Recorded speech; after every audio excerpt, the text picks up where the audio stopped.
Изменения видны на каждом шагу. Магаз расцветает год за годом. Помогает ему в этом и федеральный проект «Комфортная городская среда», благодаря которой в столице появились дополнительные места для отдыха. Так, в 10-м микрорайоне благоустроили территорию, здесь же установили детскую площадку. Было полностью сделано основание для скверика, потом благоустроена сама территория, уложена тротуарная плитка. Для отдыха жителей многоквартирных домов поставлена беседка. Также для детей установлена детская площадка. И для людей, которые любят заниматься спортом, спортивная площадка, вот воркаут-площадка, которую мы здесь можем наблюдать. Также проведена работа по озеленению, освещению территории. Потом для жителей, которые сюда могут добраться автомобильным транспортом, здесь вот парковка специально под это рассчитана. Созданию удобных и комфортных условий для жизни горожан и гостей столицы – задача, стоящая перед местными властями. Здесь самое главное не только построить новый объект, но и сделать его оригинальным, таким, чтобы он подходил под общую архитектуру города и прослужил не один десяток лет. Данная территория расположена по улице Горчханова между 6-м и 4-м домом. Буквально в прошлом году эта территория была абсолютно не благоустроена, даже не было здесь тротуара. На сегодня мы можем наблюдать здесь скверик, по которому можно и пройти, и отдохнуть. Так, тут тоже проведены работы по установке малых архитектурных форм, потом клумбы с декоративными растениями. Чуть далее также данная площадка оборудована паркингом для автотранспорта и освещением.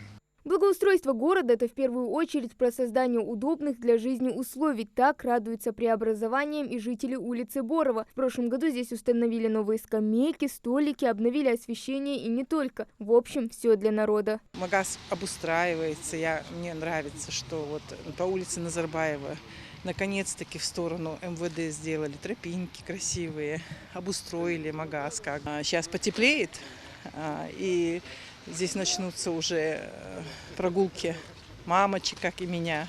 Вот. Ну, естественно, хочется, чтобы стало красивее и лучше здесь, на этой аллее. Еще один подарок для жителей региона в рамках проекта «Аллея Отца», которая стала продолжением уже существующей аллеи Матери. 360 метров настоящей эстетичной красоты. Фонтаны, искусственные пруды, скамейки с подогревом и бесплатный Wi-Fi. И все это на фоне величественных Кавказских гор, средневековых башен и ингушского орнамента. Кроме благоустройства были построены водоемы, которые функционируют в летнее время. Потом архитектурные формы в национальном стиле здесь расположены. Освещение, также пункты общественного питания для отдыха, для жителей, которые здесь проводят свое время. Так, я думаю, что это место стало популярным. И то даже, несмотря на сегодняшнюю погоду, здесь все равно присутствуют и дети, и взрослые. Очень часто слышим слова благодарности за эту работу, которая проводится по благоустройству городских сквериков, дворовых территорий и улиц. Открытие таких зон отдыха не может не радовать жителей, тем более летом, когда проводить время на свежем воздухе хочется больше. Тут очень красиво, тут летом можно отдыхать, тут кафе есть, лавочки, очень красиво. А так нравится все, конечно, благоустраивает. Тут, когда мы переехали первый раз жить, тут вот была гора за горой, вот строительный просто мусор.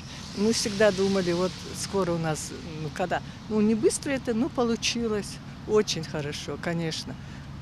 И детей много, мы благодарны. Вот тоже сейчас прошлись, вот круг сделали, и по этой аллее опять пройдемся. И по отца, и по матери. Удачи всем желаю.